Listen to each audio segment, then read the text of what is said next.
Nesip bolsa Allah'can şu yıl her birimize şular ýalyk ajaýyp iň soňky bilen dizayn remontda ýaşamak nesip etsin Allah'can. Men diýenleme goşulýan bolsaň ýekeje like bas, abzora başlaýas. Şu videony şu jaý kim arzu edýän bolsaň şoňa uğrat ol hökman ýürekden degener. Abzora başlaýas. Glavny gireligimiz prikoşko.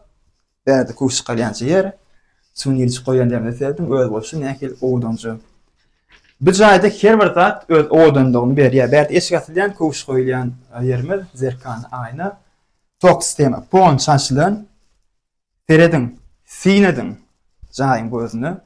Birden özüňiz remont etjek bolsaňyz size öwrenmäni zat kendi diýen şu remontdan dekorasyň panel serdiň näkel ajaýyp renkler padabrad edilen polkalar aňa zerkanyjy näber gipsden dekorativni divan troyka stol stul lustro berde dizaynerin işi gaty uly fe şunça pul çykdaýjy edip biderek remont etip bolýar şular ýaly gowy remont etip bolýar her kimin gowunyň turajak remont diýjek şoňa ne split ba stol stul haýylýan bulam öz başyna sağa çykdyr.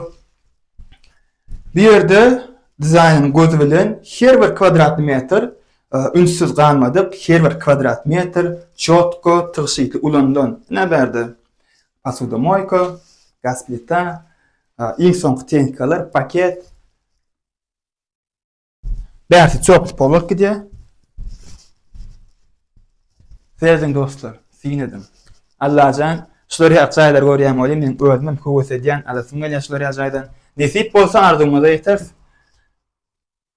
Emmejemde nesip etsin. Ene bäri spany komnatamyz renkini sevdiň. Bagasin renk diýýärmi? Şuňaly renk padabrad edilen gaty gowelşipdir diýjek. Zaneveska, spany, televizor, bärde kiçiräçik balkon we gün saboda teredi, split. Bärde şularja kyşfan ýerimiz bar.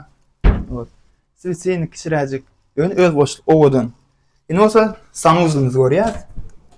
Sanuzy serdiň näkel öz boşluk gaty gowy owadan ne duşoy kabina, aňasyň renk şanslardan agaç renk berilen, bärde şurajak latensler goýarjak ýerjek polkalar bar.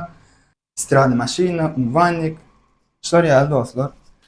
Gaty gowy öz boşluk dizayn, her bir kwadrady owadan edip edilen, şular ýaly remont alasyňyz gelýän bolsa, aşağıda belirleyeceğim nomer belirleyip koyuyor. Sağlıklı görüşençek, kemeriňizi şular ýaly ýaşamak nesip etsin. Sağ olun.